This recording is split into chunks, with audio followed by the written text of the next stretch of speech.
Alejandro Magno. Su nombre es reconocido en todos los rincones del mundo antiguo, una figura cuyo legado se ha mantenido vigente durante más de 2000 años. Su historia está marcada por conquistas asombrosas, por batallas épicas y por una ambición que para muchos parecía no tener límites. Nació en el 356 a.C. en Pella, la capital de Macedonia, y desde temprana edad demostró una inteligencia y una habilidad militar excepcionales. Su educación fue dirigida por el filósofo Aristóteles, quien le enseñó no solo sobre filosofía, sino también sobre geografía, política y ciencias. Alejandro fue un estudiante brillante, y esto se reflejó en su liderazgo posterior. A los 20 años, tras la muerte de su padre, el rey Filipo II, Alejandro asumió el trono de Macedonia. En ese momento, Macedonia era una potencia militar formidable en Grecia, pero sus ambiciones eran aún mayores. Lo que realmente diferenciaba a Alejandro de otros líderes de la época era su sed insaciable de conquista. Mientras otros reyes se conformaban con el dominio de su propio territorio, Alejandro soñaba con un imperio que abarcaría todo el mundo conocido. Su meta no era solo expandir su reino, sino lograr una unificación cultural de los pueblos, imponiendo la cultura helénica sobre vastas regiones. La historia de Alejandro es también la historia de un hombre que, con apenas 20 años, comenzó a trazar una ruta de conquista que lo llevaría desde las frías tierras de Macedonia hasta las calurosas arenas del Egipto y más allá hasta la India. La magnitud de sus victorias en batallas como la de Granicco, Issos y Gaugamela se convirtió en un modelo de estrategia militar. Sus tropas, leales y disciplinadas, le seguían sin dudar. Alejandro no solo lideraba, sino que inspiraba a sus hombres, que lo veían como una figura casi divina. Pero no todos los pueblos del mundo antiguo cedieron fácilmente ante su fuerza. Si bien conquistó imperios completos, hubo una ciudad que por alguna razón no cayó bajo su dominio. A pesar de que Roma estaba en sus inicios como una república emergente, Alejandro nunca dirigió sus ojos hacia ella. Para muchos historiadores, Roma era una ciudad pequeña en comparación con los gigantes del este, como Persia, Egipto o India. Pero, ¿por qué entonces, si su ejército era tan poderoso y sus victorias tan numerosas, nunca intentó Alejandro invadir Roma? Roma, en el siglo IV a.C., era una ciudad que aún no había alcanzado el nivel de poder que ostentaría en los siglos venideros. A pesar de sus constantes luchas internas y conflictos con otras tribus italianas, Roma estaba empezando a consolidar su poder dentro de la península itálica. A simple vista, parecía que no representaba ninguna amenaza inmediata para un imperio tan vasto como el que Alejandro había comenzado a construir. Sin embargo, lo que muchos desconocen es que Roma estaba comenzando a convertirse en algo más de lo que parecía a simple vista. Alejandro había comenzado su campaña contra el imperio persa en 334 a.C., una aventura que lo llevó a través de Asia Menor, Egipto y el imperio persa en su totalidad. Con cada victoria su fama crecía, y los pueblos conquistados se rendían ante él, no solo por el temor a su ejército, sino por la admiración a su liderazgo. Alejandro no solo derrotaba a los ejércitos enemigos, sino que también absorbía las culturas que conquistaba, lo que le permitió consolidar un imperio que integraba diversas tradiciones. Fue este enfoque el que le permitió fundar numerosas ciudades, siendo la más famosa Alejandría en Egipto, que se convirtió en un centro de cultura y comercio. Sin embargo, en su camino hacia la India, las cosas empezaron a cambiar. En el año 326 a.C., Alejandro libró una de sus últimas batallas importantes contra el rey Porus, en la batalla del río Hidaspes, ubicada en el actual Pakistán. Aunque salió victorioso, la campaña le cobró un alto precio. Su ejército había marchado durante años, atravesando vastos territorios, y la fatiga comenzaba a hacer mella.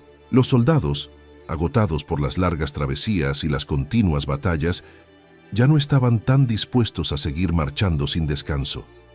La decisión de avanzar hacia el este parecía lógica en un principio, pues la India representaba una nueva frontera para la expansión de su imperio.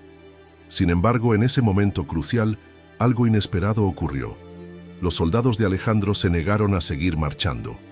La rebelión de sus tropas fue un golpe devastador para su plan de conquista. Aunque Alejandro intentó persuadir a sus hombres de seguir avanzando, la moral de sus tropas había caído tan bajo que era imposible continuar. Este fue el primer gran obstáculo en su camino hacia la conquista global.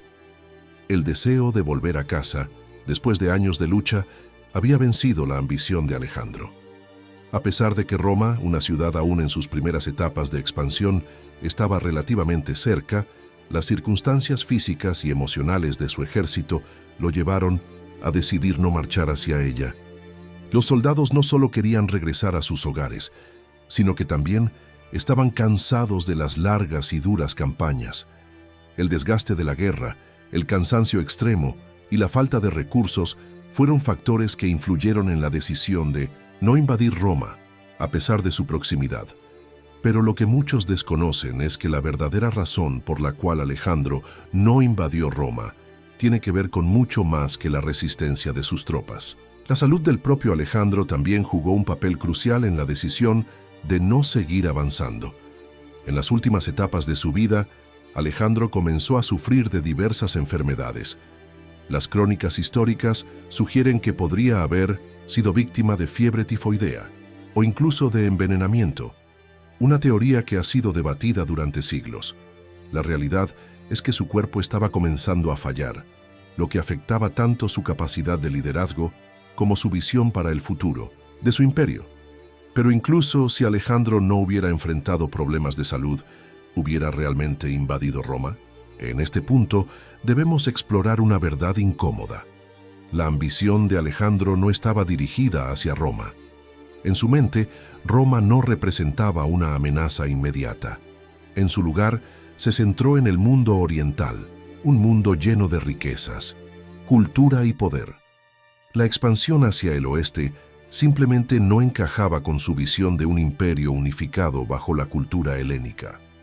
Si Roma hubiera sido una amenaza para su imperio, es probable que hubiera avanzado hacia ella. Pero, en ese momento, Roma no estaba preparada para convertirse en el poder que eventualmente sería. Mientras Alejandro Magno marchaba hacia el este, enfrentándose a batallas cada vez más difíciles y superando obstáculos impensables, su ejército, que en sus primeros años de campaña lo seguía con fervor y valentía, comenzó a sentir los efectos del desgaste. La resistencia interna que comenzó a gestarse entre sus propias filas sería uno de los factores clave que determinaría no solo el rumbo de sus conquistas, sino también su destino. La increíble ambición de Alejandro lo había llevado a conquistar imperios enteros, pero a medida que se internaba más en el corazón del imperio persa y en las tierras desconocidas del lejano oriente, los desafíos que enfrentaba su ejército comenzaban a ser más difíciles de superar. La fatiga física, la falta de recursos y la resistencia de las poblaciones locales empezaban a hacer mella en el ánimo de sus hombres. La continua marcha, las largas campañas y las feroces batallas habían cobrado un precio demasiado alto, y la moral de las tropas se estaba resquebrajando. Fue en el año 326 a.C., después de la dura victoria en la batalla del río Hidaspes contra el rey Porus, que el agotamiento de los soldados alcanzó un punto crítico.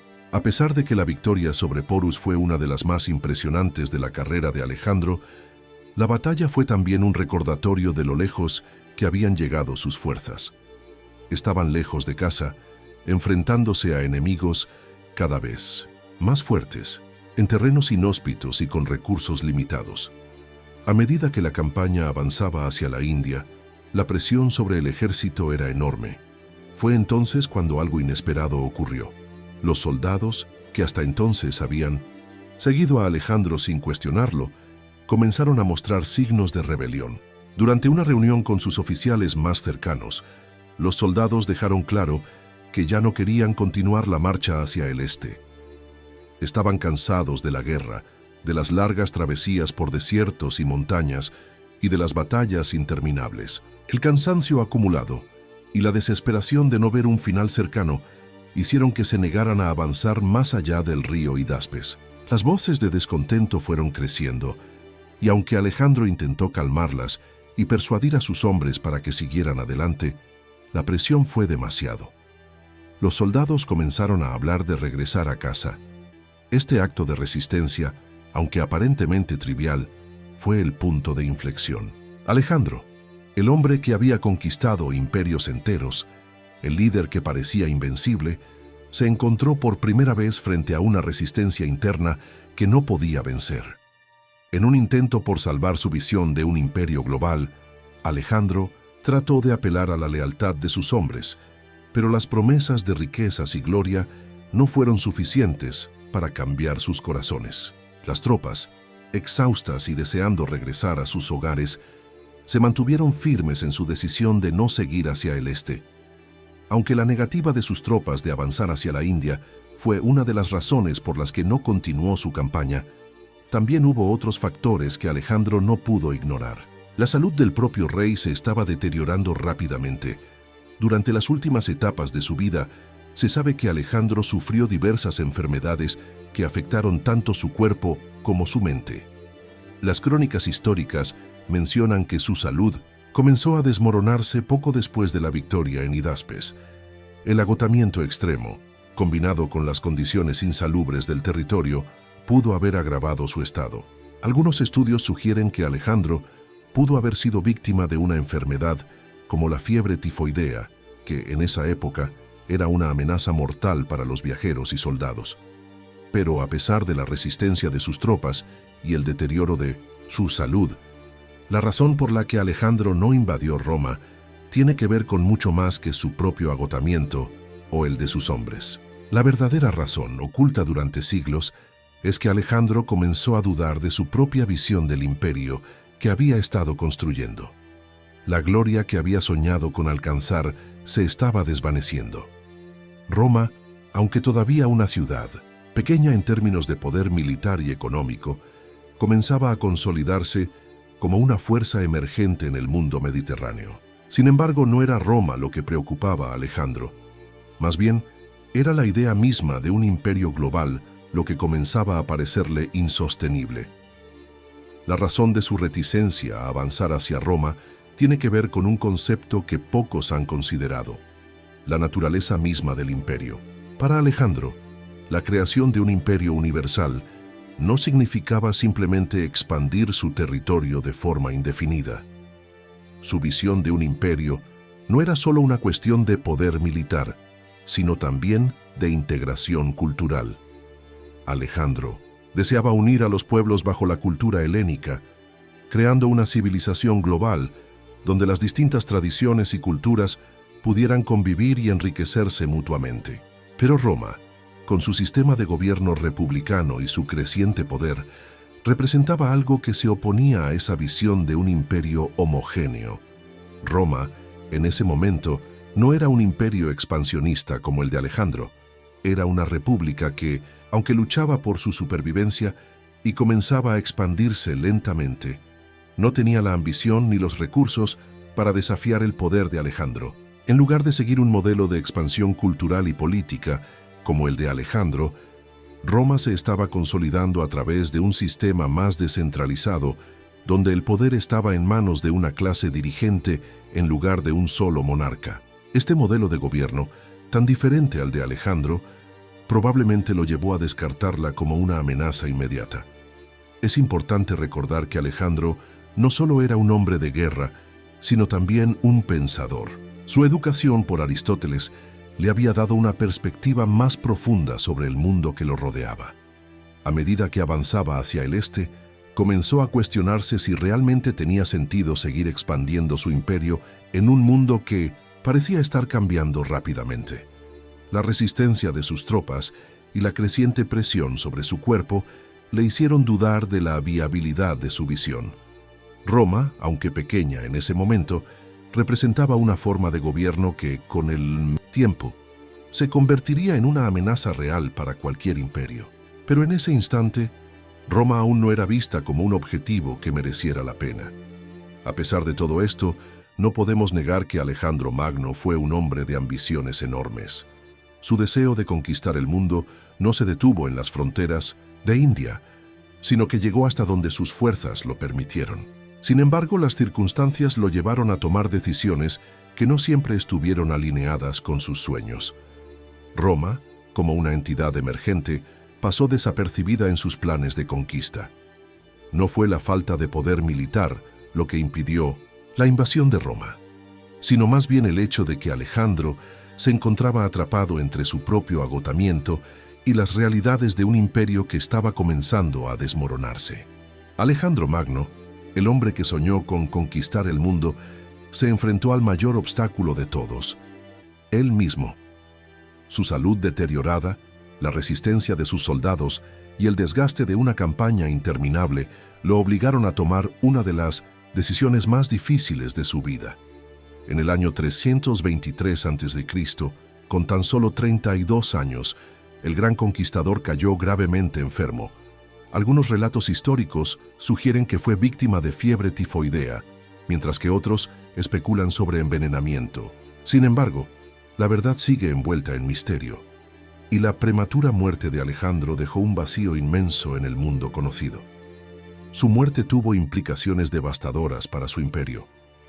El imperio de Alejandro Magno, que se extendía desde 1900 Egipto hasta la India, era tan vasto que no podía ser controlado por un solo hombre. Tras su fallecimiento, los generales de Alejandro, conocidos como los diádocos, dividieron el imperio entre sí.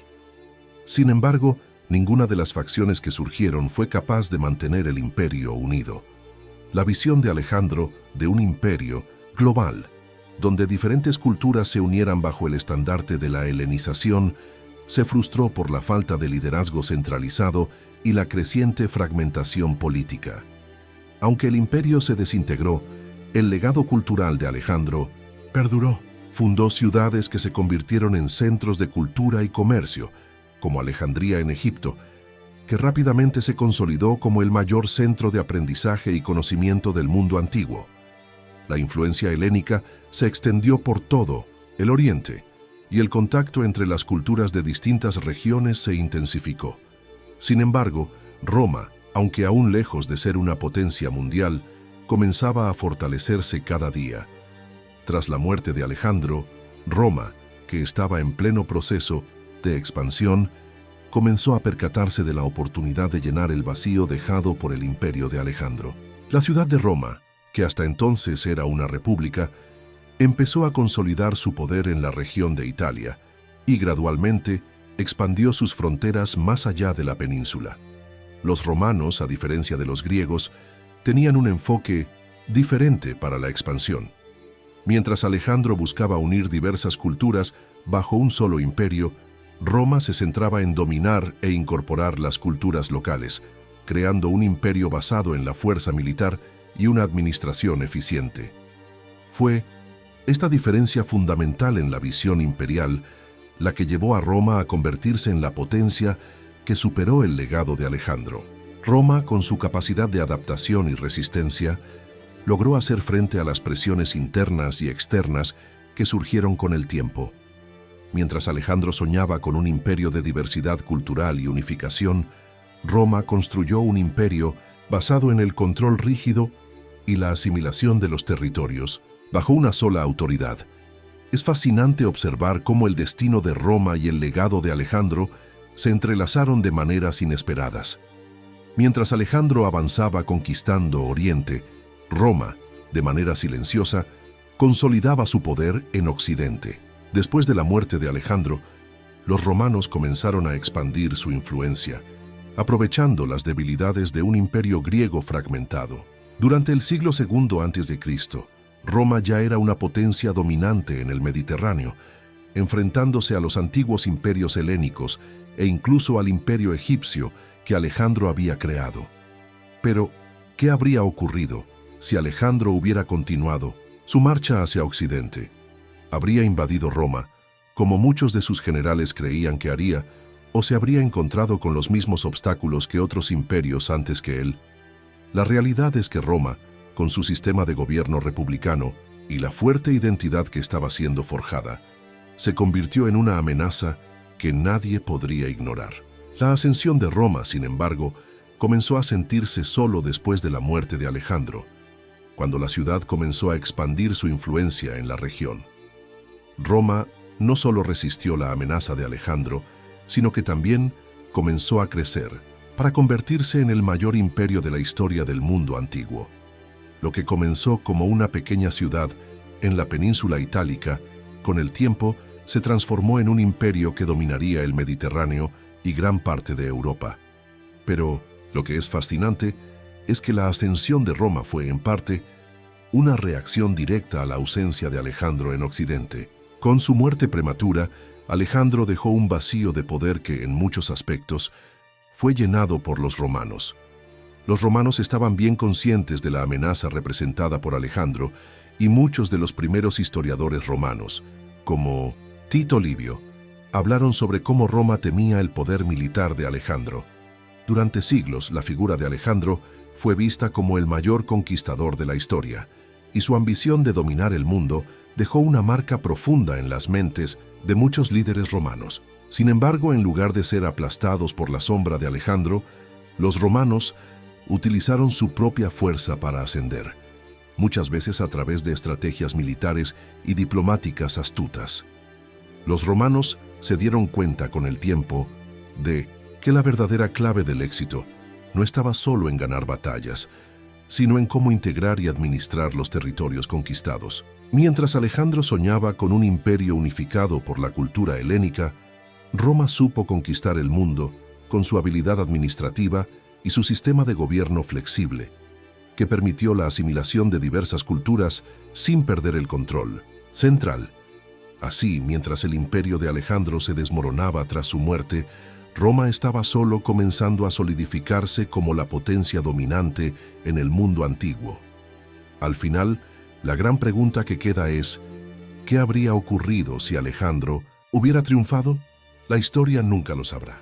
Sin embargo, lo que sí sabemos es que la muerte prematura de Alejandro permitió que Roma ascendiera al poder, y el Imperio Romano terminaría convirtiéndose en la civilización dominante del mundo occidental durante más de 500 años.